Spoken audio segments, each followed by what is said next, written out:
अम्मा, आपके बेटे ने मनी ऑर्डर भेजा है। डाकिया बाबू ने अम्मा को देखते अपनी साइकिल रोक दी। अपने आंखों पर चढ़े चश्मे को उतार आंचल से साफ कर वापस पहनती अम्मा की बूढ़ी आंखों में अचानक एक चमक सी आ गई। बेटा, पहले जरा बात करवा दो। अम्मा ने उम्मीद भरी निगाहों से उसकी ओर देखा, लेकिन उसने अम्मा को टालना चाहा। अम्मा, इतना टाइम नहीं रहता मेरे पास कि हर बार आपके बेटे से आपकी बात करवा सकूं। डाकिया ने अम्मा को अपने जल्दबाजी बताना चाहा, लेकिन अम्मा उससे चिरौरी करने लगी। बेटा, बस थोड़ी देर की ही तो बात है। अम्मा, आप मुझसे हर बार बात करवाने की जिद ना किया करो। यह कहते हुए वह डाकिया रुपया अम्मा के हाथ में रखने से पहले अपने मोबाइल पर कोई नंबर डायल करने लगा। लो अम्मा, बात कर लो, लेकिन ज्यादा बात मत करना, पैसे कटते हैं।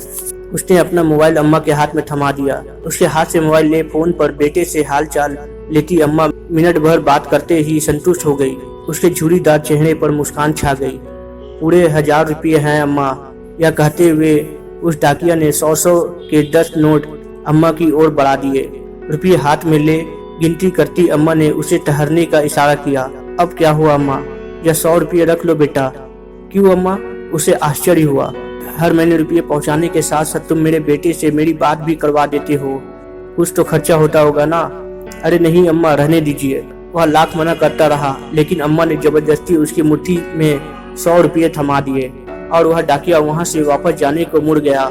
अपने घर में अकेली रहने वाली अम्मा भी उसे ढेरों आशीर्वाद देती अपनी डेहरी के भीतर चली गई। वह डाकिया अभी कुछ कदम ही वहां से आगे बढ़ा था कि किसी ने उसके कंधे पर हाथ रखा। उसने पीछे मुड़कर देखा तो उस कस्बे में उसके जान पहचान का एक चेहरा सामने खड़ा था। मोबाइल फोन की दुकान चलाने वाला राम परवेश को सामने पाकर वह हैरान हुआ।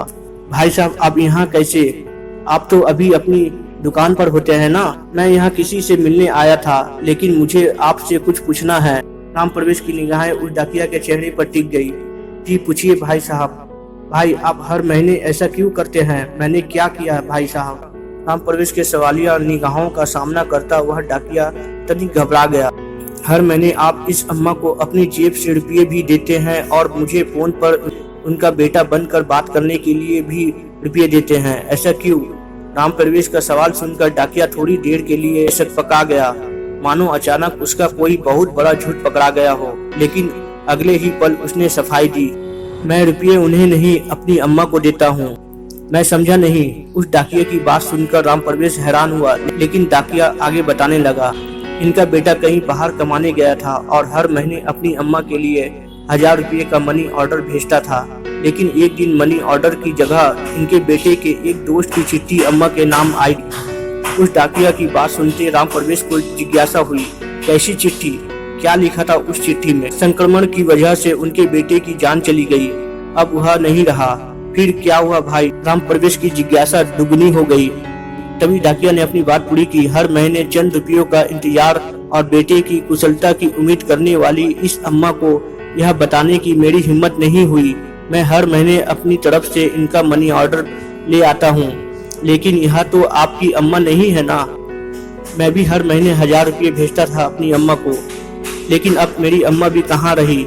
हर महीना उस डाकिया से रुपया लेकर अम्मा से उसका बेटा बनकर बात करने वाला राम परवेश उस डाकिया का एक अजनबी अम्मा के प्रति आत्मिक स्नेह देख निशब्द हो गया।